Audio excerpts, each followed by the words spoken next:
2024 का लोकसभा चुनाव और उस चुनाव से पहले तमाम पार्टियां अपने आप को मजबूत करने में लगी हुई, तमाम गठबंधन अपने आप को मजबूत करने में लगा हुआ है। भाजपा भी इससे पीछे नहीं हट रहा है। भाजपा चाहता है कि अपने एनडीए को इतना मजबूत बनाया जाए कि सभी समाज और सभी धर्मों का वोट हमें ट्रांसफर हो जाए, सभी जातियों का वोट जो है वो हमें मिले। और इसीलिए तमाम उस जाति के और उस समाज के नेताओं को मनाने की कवायद भाजपा शुरू कर चुकी है, सुरक्षा बल के माध्यम से या फिर अपने गठबंधन में शामिल करके सम्मानजनक सीट देकर किसी तरीके से मनाने में लगी हुई है। तमाम लोगों को मना रही है। खास करके बिहार में अगर देखा जाए तो बिहार में जातीय रंग बहुत ज्यादा दिया जाता है और इसलिए भाजपा चाहती है कि बिहार के 40 सीटों पर अगर जीत हासिल करना है तो उस समाज के तमाम नेताओं को अपने पाले में रखना होगा, क्योंकि बिहार में अलग अलग समाज के अलग अलग नेता हैं और वो बड़े हैं, अपने समाज के चहेते नेता हैं। तो उनको अगर साथ रखा जाएगा तो 40 सीट अपने पाले में आ सकती है। और इसीलिए तमाम अपने नेताओं को होमवर्क दे दिया है कि भैया जाओ, तुम ये काम करो, तुमको ये काम अच्छे से करना है। और अब देखने वाली बात यह है कि भाजपा के तमाम नेता ये ऐसा काम कर रहे हैं कि नहीं, अमित शाह के दिए गए टास्क को अच्छे से कर रहे हैं कि नहीं, वो हम आपको बताएंगे। लेकिन उसके पहले नमस्कार, मेरा नाम शशांक पांडे है। आप जनता जंक्शन पर मुझे देख रहे हैं, कैमरे के पीछे विशाल खड़े हैं। और अब हम आते हैं कि किस तरीके से अमित शाह ने टास्क दिया है तमाम अपने नेताओं को कि जाओ बिहार में तमाम जो समाज है उस समाज के नेताओं को मनाओ। और ऐसे में नित्यानंद राय को एक बड़ी जिम्मेदारी दी गई है कि आप जाइए और चिराग पासवान और उनकी मां को मनाइए, क्योंकि चिराग पासवान भाजपा से नाराज है।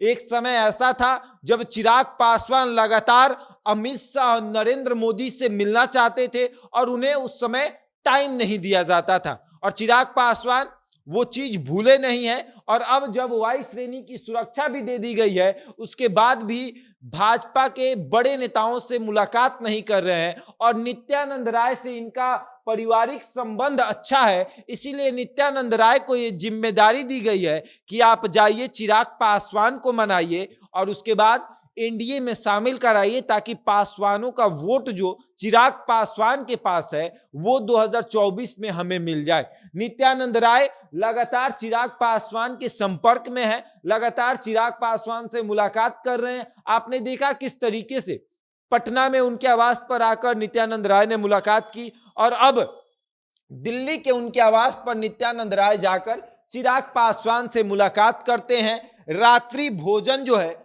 वो उनके यहां करते हैं। ये तस्वीर है जब चिराग पासवान के डाइनिंग टेबल पर नित्यानंद राय बैठकर खाना खाते हैं और बातचीत करते हुए हाथ जोड़ के कहते हैं कि भैया अब बहुत हो गया, अब आ जाओ एनडीए में। यानी भाजपा की जरूरत है, भाजपा तुमको ढूंढ रही है। भाजपा के तमाम नेता ये चाहते हैं कि चिराग पासवान हमारे साथ रहें। और उसके बाद ये देखिए किस तरीके से नित्यानंद राय कुर्सी ऑफर कर रहे हैं चिराग पासवान को कि आप बैठिए, हम इधर बैठ जाते हैं। और उसके बाद यहां बैठकर लंबी चौड़ी बातचीत होती है कि क्या करना है 2024 में, कैसे आगे बढ़ना है, लोकसभा तुमको भी लड़ना है, मां को भी तुमको उतारना है, क्या करोगे, कैसे करोगे। चिराग पासवान कह रहे हैं कि 2024 से कुछ दिन पहले हम तय करेंगे कि हमको करना क्या है।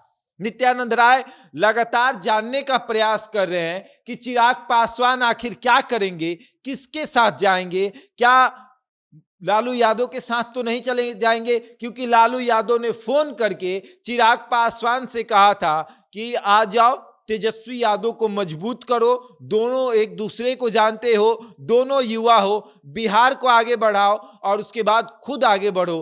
तब चिराग पासवान से मिलने नित्यानंद राय भी गए थे और भाजपा का एक बड़ा ऑफर लेके गए थे। अब चिराग पासवान बड़े कंफ्यूज हो गए हैं कि किसके साथ जाएं और किसके साथ ना जाएं, क्योंकि रामविलास पासवान अगर रहते तो ये तय करना बहुत आसान रहता। और अब रामविलास पासवान है नहीं, पशुपति पारस पार्टी को पहले ही तोड़ चुके हैं। अब क्या करें, अगर कहीं इधर उधर पैर डगमगा जाएगा तो पार्टी फिर से टूट जाएगी, और इस बार पार्टी टूटेगी तो अस्तित्व ही नहीं बचेगा। इसलिए पार्टी को बचाना है तो सही निर्णय करना पड़ेगा। और सही निर्णय कब होगा? पूरे पार्टी के नेताओं के साथ बैठकर निर्णय होगा कि करना क्या है। और पार्टी के नेता चाहते हैं कि चिराग पासवान भाजपा के साथ ही रहें, और चिराग पासवान चाहते हैं कि भाजपा पर हम प्रेशर बनाकर चाचा को वहां से साइड कर दे, उसके बाद एनडीए में जाएं। अब देखने वाली बात यह है कि नित्यानंद राय को जो